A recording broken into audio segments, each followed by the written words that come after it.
Take a drive just north of downtown Minneapolis. Where are we going? We are going to Orson Park Public Housing. You can turn left here.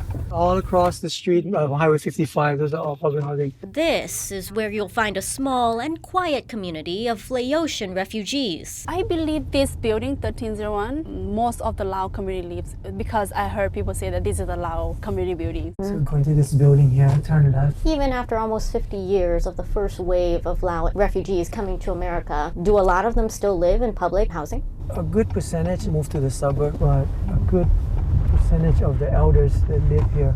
Tu Nganathang and Nuchi Vanglor have spent decades working to help the Lao people displaced by war. We were working in Thailand, resettling the last wave of refugees there. So you were there in 2005 as the last wave of refugees was leaving the camps. Yes. Much of their work these days through the Lao Assistance Center of Minnesota means making personal house calls multiple times a week. How often do you guys come over here? For me, a lot.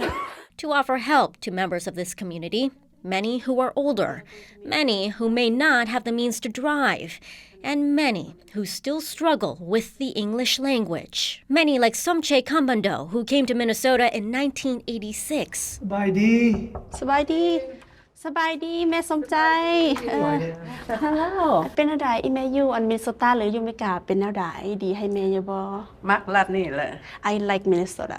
Part of her struggle is the trauma she still carries from the secret war and the devastation it left behind in her home country.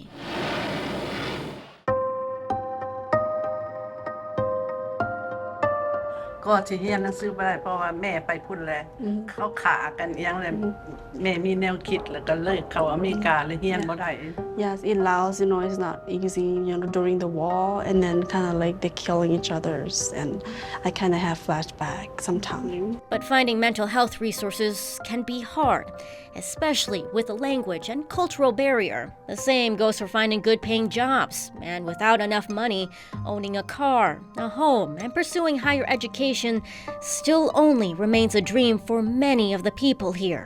We moved in here in June 2020. Yes, Lao Assistance Center of Minnesota. So this is it? Yes.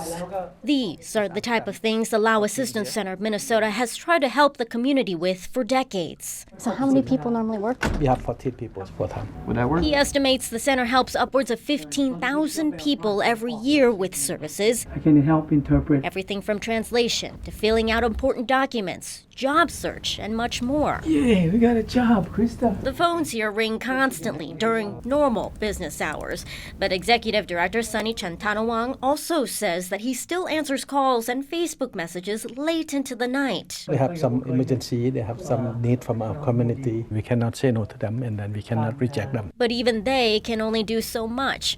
Sunny believes part of the problem is access to funding and resources for programs tied to the U.S. Census. The most recent data collected in 2020 during the height of the pandemic has the population at around 16,000 people in Minnesota. Sunny believes that number is much higher, perhaps nearly double. So we are not past to the stable mode yet. So you're saying people who came here in the late 70s, early 80s, they're still in survival mode. I believe that we still. ชาติไทยแบบว่า The work is slow, but it is happening. So here is better than Laos? สรุปว่าอยู่อเมริกาดีกว่าอยู่ลาวแม่นบ่ Oh, ดีแท้ Oh yes, of course. So in the meantime, people like Onetta Senavale are just grateful to keep their dreams alive for their children. So my children are able to get to like school and then graduated, and I'm so happy. Is that the same sentiment of many of the Lao community living here, is that they appreciate being here, but really they're looking for the next generation, the opportunities for their children and their grandchildren? Totally, yes. Time is so stretched so long, right? And they weren't able to get the help. So it might be a little too late now, but at least they're looking forward to the next generation.